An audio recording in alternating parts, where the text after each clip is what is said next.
Programme ہی ایسے ترتیب تھا کہ وہ گفتگو کریں گے. بہرحال ہوئی، میں نے بھی سنی، آپ نے بھی سنی. مجھے نہیں پتا تھا یہ کون سا پیج ہے، یہ کیا ہوتا ہے، یہ وہ پرانے زمانے کا انپڑھ آدمی ہوں. بہرحال یہ لائک، شیئر، کمنٹ، ٹونٹاں، بس اتنا مجھے بچوں نے سکھایا ہوا ہے. تو ان کی ایکٹیویٹی سے فل تو میں آگاہ نہیں. یہ ایک جس پوسٹ کا تذکرہ ہوا وہ چونکہ میری نظر سے بار بار گزری ہوئی تھی، تو اس لیے مجھے سمجھ آئی کہ یہ معاملہ وہ معاملہ ہے. اسی وقت میں نے تہیہ کیا.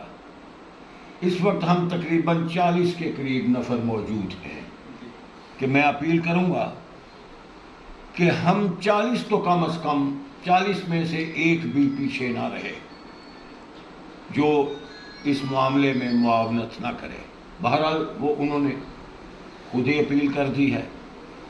میں نے اکثر دیکھا ہے بڑے بڑے جماعتی نام میرے ذہن میں ہیں، ایسے لائک تو کر لیتے ہیں، کمنٹ انگلی لگا کے پھر لکھنا پڑتا ہے، چلو مشکل ہے. جیسے لائک پہ انگلی لگتی ہے ویسے شیئر پہ لگتی ہے. لائک ہو کر ادھر ہی رہ جاتا ہے، شیئر ہو کر تبلیغ ہوتی ہے. ہم شیئر پہ انگلی نہیں لگاتے، اکثر میں نے دیکھا. تو ان کے پاس سسٹم ہوگا، امیر حمزہ صاحب کے پاس. ایک دو تو دیگر ناموں سے آئی ڈی چلا رہا ہوں، ایک اپنے نام سے ہے، وہ میرا جنون ہے، بچپن سے ورکر ہوں. تو شاید یہ دیکھیں گے اس پہ. یہ نہیں کہ یہ میں نے آگے لائک کیا ہے، شیئر کیا ہے، کمنٹ کیا، چھوڑ دوں. جماعتی وہ لوگ تنظیمی طور پر ہوتے ہیں، میں جانتا بھی ہوں، نہ کبھی اس کا اقرار کیا ہے نہ اظہار کیا ہے. کئی ساتھی ہیں جو میری ذات وجود کے ساتھ بحیثیت محمد نعیم بٹ غصہ رکھتے ہیں جب ان کی پوسٹ، ان کا جلسہ، کوئی پروگرام آتا ہے. میں اللہ کے حکم سے اسے بھی لائک، شیئر اور کمنٹ کرتا ہوں. کس لیے؟ اس لیے نہیں یہ میرا پسندیدہ ہے اس کا کروں، یہ ناپسندیدہ ہے یہ میرے بارے میں سختی کرتا ہے نہ کروں. نہیں، میں تو اس لیے سے کرتا ہوں کہ جو اس نے لکھا ہے، جو اشتہار اس نے پوسٹ کیا ہے، جو پبلسٹی اس نے کی ہے، یہ میرے مسلک کی ہے، یہ قرآن کی ہے، یہ حدیث کی ہے. تو میں چاہتا ہوں کہ ہم سب اس طرح ہو جائیں.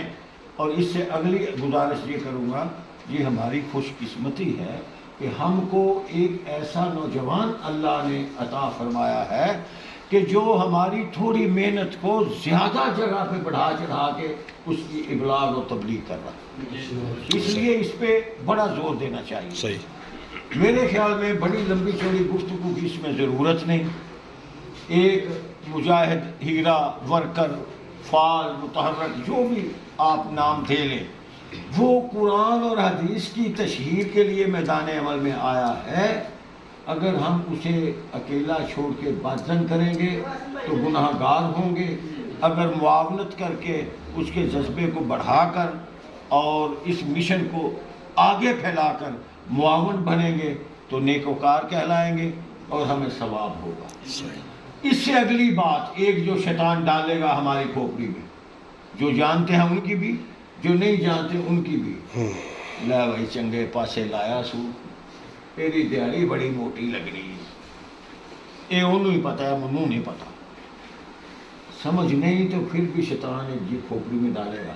اور جو فن کو سمجھتے ہیں وہ کہے، اس کو شیطان کہے گا وہ تو دیہڑی لانی سو. میں سب بھائیوں کی، بیٹوں کی خدمت میں عرض کرتا ہوں، مجھے یہ بتائیے، اگر اتنی محنت کرنے والا شخص دنیا بھی کمائے اور آخرت بھی کمائے تو سادہ پاسا نہ چلا. شیطان کے اس وسوسے کو رد کرنا ہوگا. جب ہر وقت ربنا آتنا فی الدنیا حسنۃ بھی کہتے ہیں، آخرت کی حسنہ بھی اور دنیا کی حسنہ بھی، تو ایک کر لگا تو سانوں کی پھٹکی پڑے گی. اس لیے اس وسوسے کو رد کر کے میں کہوں گا، ہم یہ 40 نفر تقریباً بیٹھے ہیں، ہم کوشش کر کے مزید اگر ساتھ ملائیں تو وہ بھی اجر ہمارے ذمہ آئے گا. کیا فرمایا تھا نبی کائنات نے؟ اس کو تھوڑا ذرا اس روشنی میں دیکھ لیں. بلغوا عنی ولو تے اے پہاڑی تے لب لب کے تے تصدیقاں کر کے تے تفتیشاں کر کے تے تسلیاں کر کے تے چھان بین کر کے کوئی ذوف نہیں، کوئی دیگر معاملہ نہیں، کلیئر 100% تشہیر کر رہے ہیں. اسی کس طرح پیچھا جائے گا؟ اے میری گفتگو ایتھے ہی مکمل ہے، جدا تتمہ تے نچوڑے ہوئے کہ اسی سارے انہاں نال معاونت کریے. جڑے فرینڈ نہیں ہونے اجلاس تو بعد بن جائیے، جی سمجھ نہیں رہنمائی لے لئیے تاکہ دیگر بھی تے اے بھی مزید پھیلے.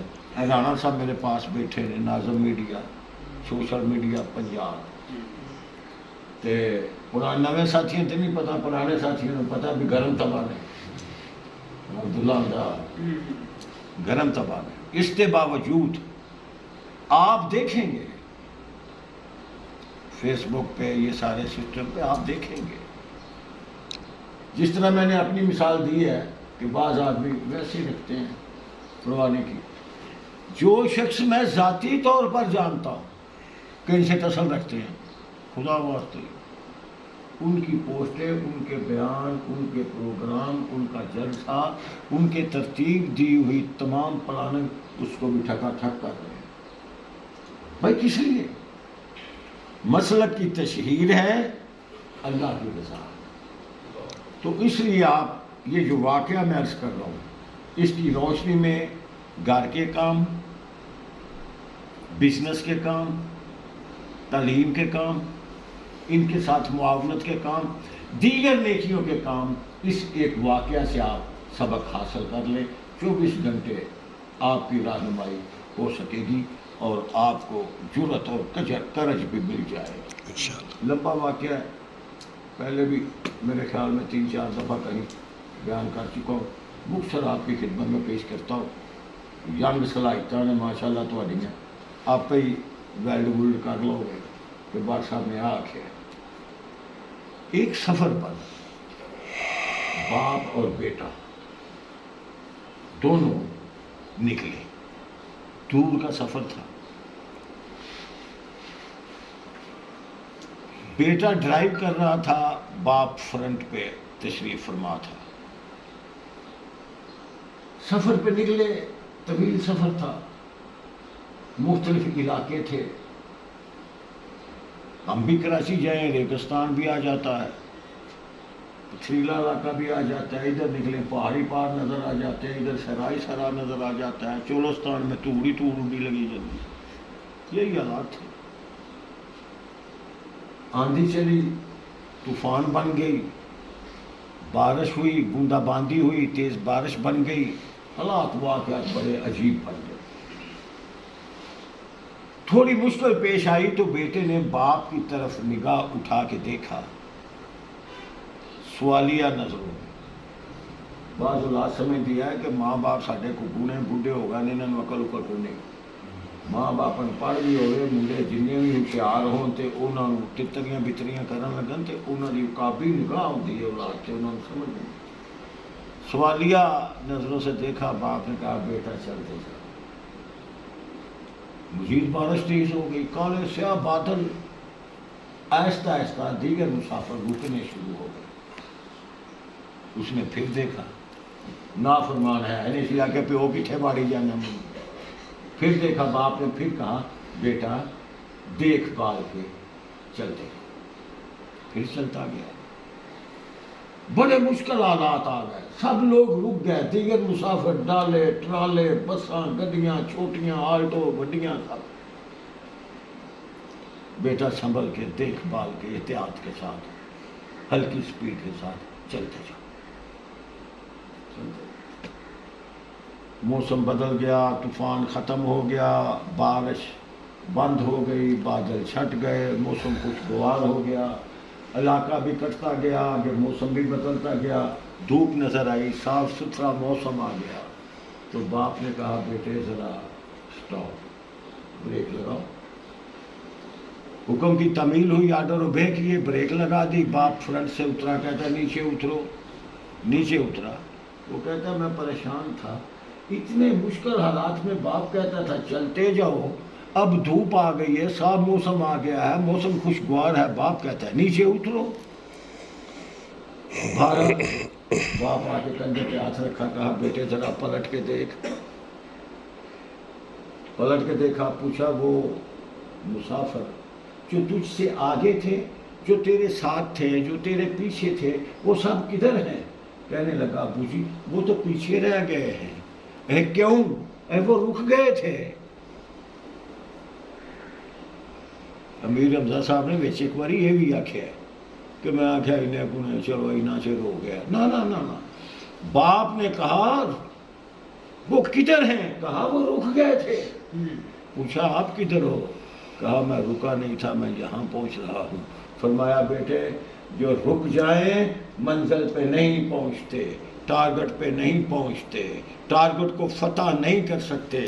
جو چلتے رہیں حالات واقعات کی روشنی میں، قدم بڑھاتے رہیں، بالآخر منزل مقصود پہ پہنچ جاتے ہیں۔ میری دعا ہے اللہ کریم تمہارے اس جذبے کو منزل مقصود تک پہنچا دے کہ یہ ہماری بخشش کا سبب بن جائے۔ آمین۔ وما علینا الا